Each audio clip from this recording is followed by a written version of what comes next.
Google Ads have a large amount of policies. If you're a Google Ads user, you will already know this by now. So, like you'd imagine, some of these policies are around content exclusions. For example, like sensitive content, mature content, etc.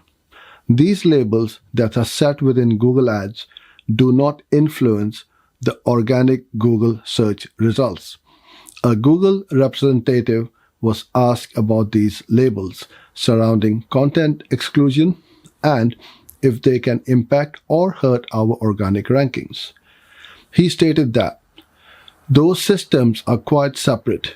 I can't imagine any tag like that in ads even being visible to the systems in search. Google Search has its own ways of determining mature or sensitive content that doesn't come from Google Ads.